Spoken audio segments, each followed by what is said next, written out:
这种就是一种要出海的氛围了，是不是？哦，你怎么披头散发的？海风哦。我们来这个地方呢，其实这样的活动呢，之前我在越南、在泰国、在澎湖都有做过。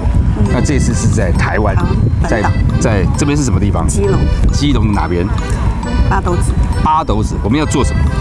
我们要去夜钓。这时候没有错的话，船长应该会出现。这时候船长应该会出现。这时候船长应该会出现。对，叫3声，代表他很重要。船长，我们就要上去。我知道我们迟到，我们尽快。是，救生衣会给我们，对不对？我们就上去，船啪就出去，然后啪钓上来，吃就吃这样，是不是？是的，是的，一定会钓到。尽量。为什么你卡住？尽人事。听天命，对对，我真的从来不听天命。对，先跟你讲一个，我在这个节目里面，上个节目跟上个节目，我有一个绰号叫做共估吧。好，我看有没有机会让你破蛋，是不是？对，看有没有机会让你破蛋。这是第4个人跟我这样讲过，他们都是乘兴而去，败兴而归，好不好？来，好，把它穿上去了，好。我在台湾第一次的夜钓，我看就献给基隆吧。科长说啊，到基隆一定要参加的活动就是夜钓小卷。既然小老板说啊，要让我摆脱钓鱼共估王这个称号，我是没太多信心啦。到钓小卷的钓点啊，船程大概40分钟。这中间小老板啊说要带我和科长到这个象鼻岩去那边看夕阳。说真的，台湾的海岸线真的很美，看着看着，哎呦，肚子好像饿了。有筷子就代表什么？有东西可以吃。在船上，来了，可以吃。但你是船上做的？对，船上做的。你是板豆吗？对，船上都是吃这个，没错。真的吗？科长，船上都吃这个吗？还是我们来吃这个？没有，他们船上都吃。我们船上都吃这个。哦，还有哦。对，还有一道。我不知道现在坐船这么浮夸呢。是。这个水蜜桃哦。水蜜桃炒透抽。你们有厨师在这边吗？对，我教他们做，然后他们就照这个。所以这边有厨房哦。有，后面我们就有厨房可以做菜给大家吃。对，你要一口水蜜桃，一口配。那我来这边钓这个小卷或是钓鱼，是。那我是讲你就有东西可以吃，还是我要给你点？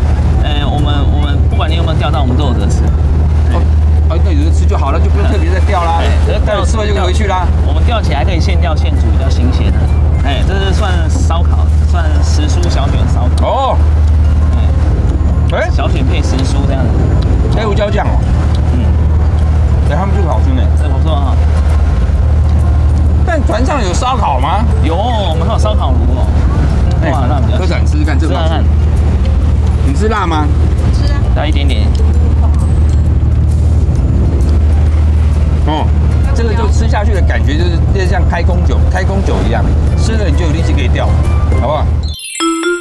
台湾发展夜钓小卷的文化，是因为小卷有趋光性，只要晚上打灯就会吸引小卷前来，渐渐的成为基隆这里的一个特色活动。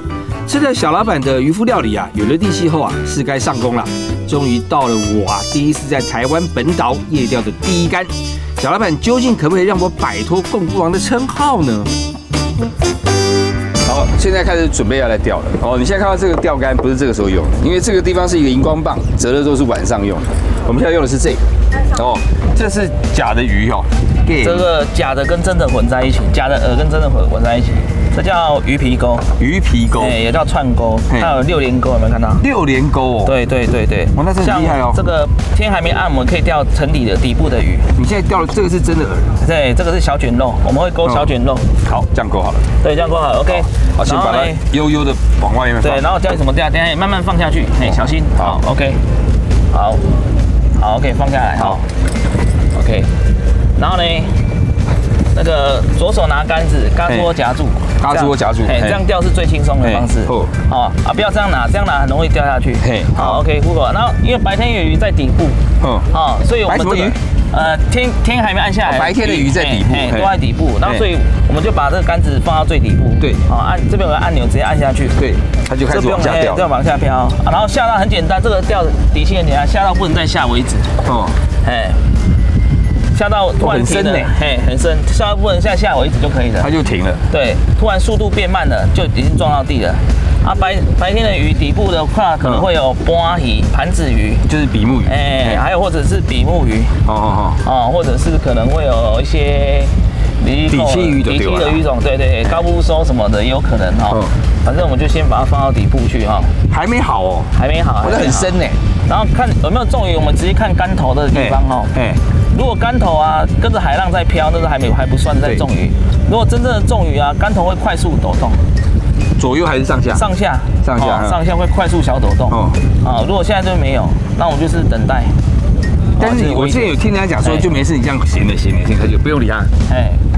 有时候你可以稍微扬竿一下，看有没有重鱼。好。扬竿一下看有没有快速抖动，没有的话也可以放下来。好。就等就对。对，就这样很简单。好。这样拿着。过来。仔细看竿头前面。好。如果快速抖动就是了，现在还没哦。好像有在吃一点点哦，有一点点在吃的。还没吃。有，那阳竿还有在抖吗？有。再阳竿再给它高一点，有吗？好像没有。没有，好，太小只了，来再下去。有，刚刚有咬哈。对，有。还有准备要打破你共估的记录了哈。没有。好，再往下一点，嘿。好，仔细看竿头，刚刚有小抖动。有，那表示有比较小的一只。串起来，给它串起来。来仔细看竿头哈。有在吃，有，这是在吃，有没有？哦，有，可以卷一下，中了，好像中了，来试试看，应该是小只的。有。好，要卷很久哦，该不会詹姆士从此就开湖了？应该是小只的，没有很大。我会不会卷到明天早上还没起来？它有时候卷的过程中会小挣扎一下，有时候不会挣扎，因为鱼太小了。这就是詹姆士人生第一尾。没有啦，我有钓过啦，只是拍的时候没钓到啦。对，我也不知道为什么。应该这次来摄影师，你知道人品比较好。哦，这个没有耐心的话要卷。要有耐心，对。大概要卷多久？快了，应该快了，已经卷一半了。真的哦，才一半哦。有，来拉起来，来拉起来。黑猴，中黑猴。黑猴没败呢。哇，詹姆士中黑猴。中黑猴，真的中了呢哦。哇，凹嘞。黑猴好吃呢。对，黑猴，等下交给你了。好。黑猴好吃。黑猴不好意思哦。拍谁啊？因为来，我跟政府拍一张。拍一张是不是？来。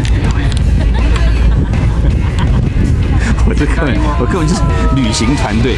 可以啊。好 ，OK。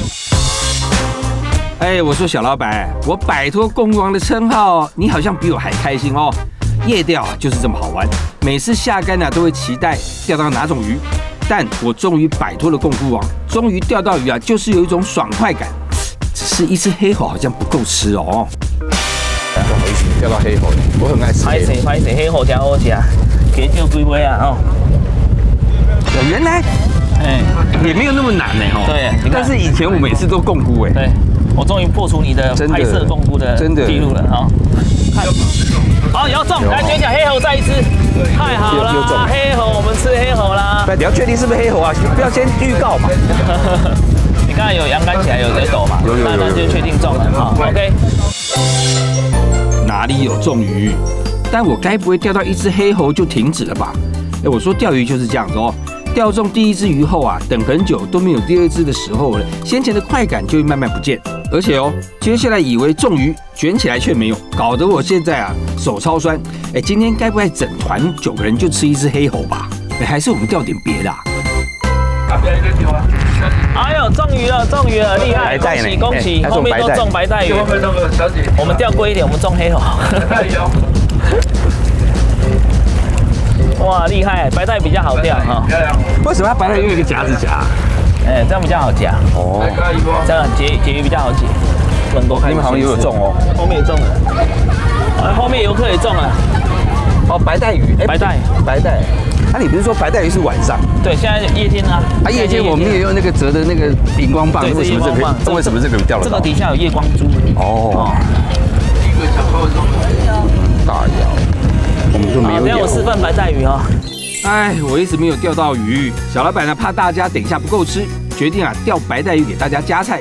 等待的同时介绍如何钓白带鱼。白带鱼盛产期是6到10月，通常是天黑1到2个小时是最好钓，因为它们喜欢弱光，所以天转黑时会游至表层觅食哦。用秋刀鱼切片做饵，放荧光棒吸引白带鱼吃饵。仔细看荧光棒有在移动，就知道中鱼了。白带鱼习惯等猎物上门，再一口突袭咬住，所以钓的时候可以动一下鱼饵，引诱一下白带鱼上钩啊。我本来白带这个一边帮忙钓黑猴，就是我是这一条船第一个钓到的，我觉得我今天应该会丰收。就我钓完之后，现在开始整船的人都在说钓到，就只有我没有钓到。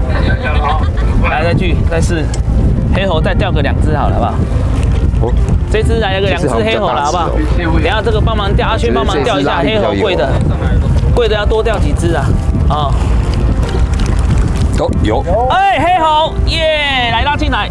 真的又有黑猴了哦！哇，太好了！不要掉啊！不要掉啊！不要掉啊！快点捞，停！王字！跑掉！刚刚那个画面应该很不错吧？同时叫掉了啦，黑猴！跑哪去了？我吧？没有，先拿去预备，跑掉了，没关系，再接再厉。没有？我觉得小郭，这靠你了，我们先要不要丢啊？不祥的预兆。没有及时拿进来，钓到鱼要及时赶快拿进甲板，它有时候勾不稳就掉了，这样子。好可惜，很可惜，黑猴贵的，对啊，没有还在咬，还可以等下可以再下竿，好，可以再试，就再下，好。哎呦，还好老板卡就劲，把刚刚钓到那只黑猴捞回来。看了整个 team 9张嘴我还是再努力钓一下。经过了一番波折大约2个小时的努力，我总共钓了3只黑猴，跟我之前的记录相比，今天晚上可是大丰收啊！我个人是挺开心的啦。9个人分3只黑猴，大家吃小口一点嘛，每个人都一定吃得到。接下来又是另外一个挑战，今天的船比较晃而且我要在船上煮黑猴，我该不会晕船吧？不太对。它的鲜度没有啦，因为它是海水鱼你用淡水的话，肉会因为你的淡水肉质会跑掉。现在已经把鱼处理好了，我从背部把它拉开之后，然后把它呈现比较扁平的状态，这样的话烤比较容易熟。那其实这个如果是在家里面你要做类似像一夜干的话，就有点像这样，可是它需要泡在水里面比较长的时间。2边我都抹了盐，尤其皮的部分。然后你这样放进去，你就可以把它盖起来，就不用理它，慢慢让它去弄。我们这边简单做一个酱汁。那待鱼好的时候，我们把它放进去泡一下，再回去烤一下就好了。那你把它放进来，常热多久？最有名。这大概是我们这样算，2/3杯算1杯的比例来说的话，好1杯，然后2杯的味淋。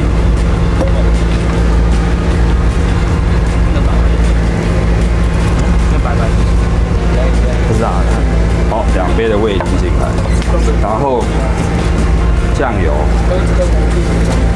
1杯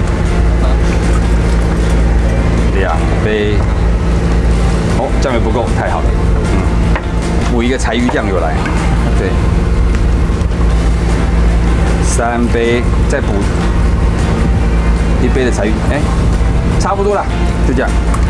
那这个时候就可以做一个酱汁。那一般你在家里面要烧烤的话，你可以把这个当成是一个基本的酱汁它其实这样就很有日本味道了。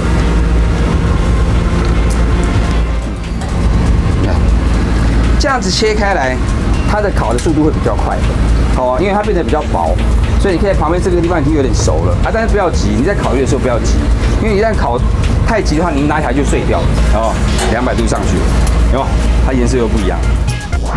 利用船上现有的厨房工具做一道烤鱼，说真的这个船上有烤箱，我还挺意外的。当鱼烤到大概8分熟，将刚刚做好的酱汁涂上，烤到熟后起锅就可以摆盘了。看，差点会晕船。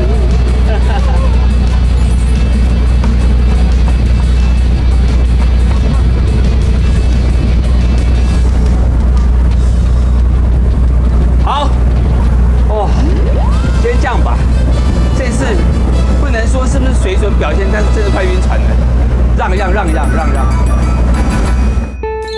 老实说，我真的很少晕船，但是低头做菜呀，这让我有点晕。今天的料理啊，用黑猴做日式烤鱼沙拉。刚做完菜，我想我该休息一下啊。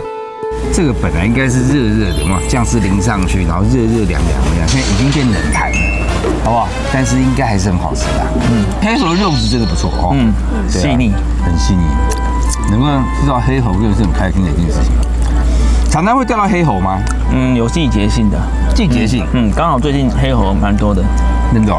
因为我们像刚刚这样钓，我们也没有钓得很尽力啊。最厉害钓过几只？一个人哦，可以钓20-30只哦。只要咬的话，就20-30只应该是没有问题啊。所以刚刚算有咬，算很有咬。而且你才钓没多久时间啊，你可能才钓半小时而已。我们最起码对没有共估啊，还可以吃到这个。虽然冷了，但是好吃。虽然晕船，但我们挑战成功，好不好？我真的，我出海巡出了这么多趟哦，大家应该没有听说我会晕船这件事情。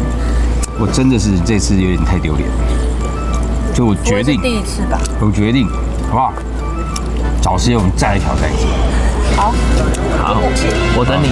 今天一整天，从坐了风帆船上去出海那天，那一刻啊，我一上船，我把风帆船这个我传给我周边的朋友看，每个跟我说他现在人在兰屿的，有人在澎湖的，还有人在台北的，每个人跟我说我人在哪里，他们都是他们在哪里？我说我在基隆，他说怎么可能？每个人都说不可能。哦。那个风帆出去之后，整个那个浪跟周边的环境，就可以感受到基隆的魅力。下了船之后碰到的科长，我必须说这个科长，我第一次遇到长官这么和蔼可亲。有带我们去吃了很多很特别的东西。